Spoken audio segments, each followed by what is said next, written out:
Coming to you from around the globe and around your school. Working hard to keep you the best informed elementary school. It's our Harvey S. Hawk News Team. Fourth graders bringing you book reviews, the latest news and weather information. Special edition. And remember, always be a hawk. Hello, I am Aiden. And this is Alyssa. And today we're going to be here with Shesky, Meteorologist on 24 News. How would you know when something is coming? In terms of weather, well, I really have to pay attention to what's going on to the west of us, first of all, because usually the flow of weather in what we call the mid-latitudes, and Michigan is in the mid-latitudes. We're almost halfway between the equator and the North Pole, and normally weather comes from the west, so I really watch what's going on west of here. For example, Muskegon, Grand Rapids, what's going on over in Wisconsin. And I also pay attention to something that we call computer models. We could look to up to a dozen different computer models that show us what the weather picture may look like several days ahead. So we always keep track of those, and each different model has its different opinion as to what's coming. So we have to keep track of how well the model's been doing in the past, and the one that is doing better, we have a tendency to look at that one a little bit more and say, okay, this is what we think is going to happen. So we look to the west, and we also look at our computer models. Okay, here's another one. How would you get the information? I get the information in a couple of different ways.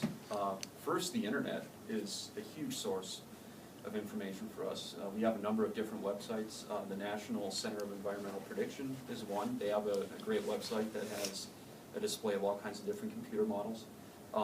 There's a site called UCAR, UCAR. I can't remember exactly what it stands for, but it has a really good mosaic of current conditions that I can look at from across the Midwest that has temperatures and dew points and so forth. And we also have instruments in-house that we look at. We have our own, we don't have our own Doppler radar, but we have our own computer software system that gets Doppler radar information from the National Weather Service in White Lake. They have a Doppler radar there.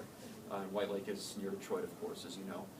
We also look at Doppler radar information from Gaylord, their Doppler radar, and the other one is in Grand Rapids. So that pretty much covers the entire mitten, so to speak. So, yep.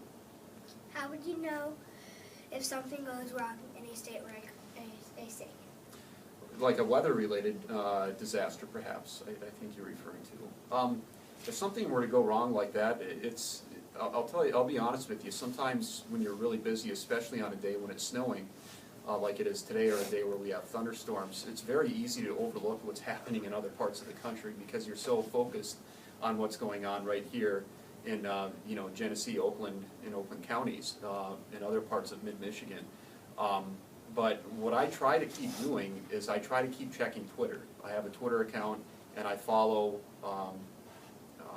Twitter feeds from NASA, from the National Weather Service, from the Storm Prediction Center. The Storm Prediction Center is located in Norman, Oklahoma, and Weather Underground. And usually if something big happens, one or many of those Twitter feeds will pop up with a headline, and I'll be able to see it. How would you find out the weather? The weather is very challenging. Part of it is just looking outside the window and taking good observations. Oh, it's snowing outside. Yeah, exactly. I talked about the computer models that we look at and the different websites that we go to and the Doppler radar information that we look at. But it's also very important to walk outside and take a look at what's going on too. I mean, sometimes you can identify what's coming just by looking at the clouds that are outside. If you see those little puffy, what we call fair weather clouds, they just look like little cotton balls, the cumulus clouds. Usually that's a sign of a pretty nice day. There's not much coming. But if you see those clouds growing even more, the billowing, tall cumulonimbus thunderstorm clouds, that's a sign that thunderstorms and bad weather can be coming too. So.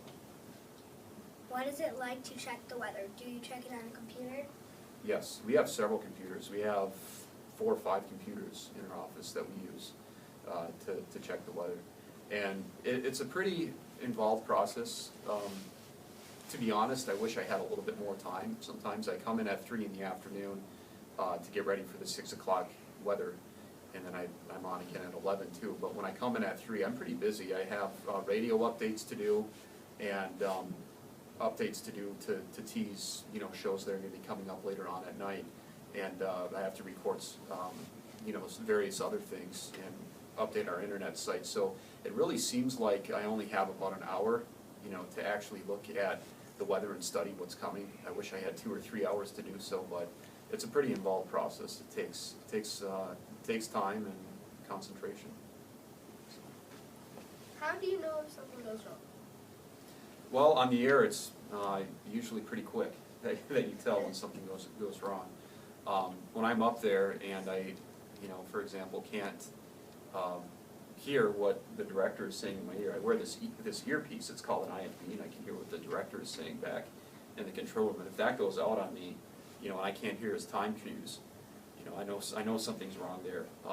Sometimes I'll be standing up in front of the computer screen, or the green screen we call it. It's actually a green wall that we stand in front of, as you guys probably know. And you know, something will go wrong with my clicker, for example, sometimes, and my maps won't advance. And it's usually pretty, when you're on live TV and something's not right, you find out about it pretty quickly.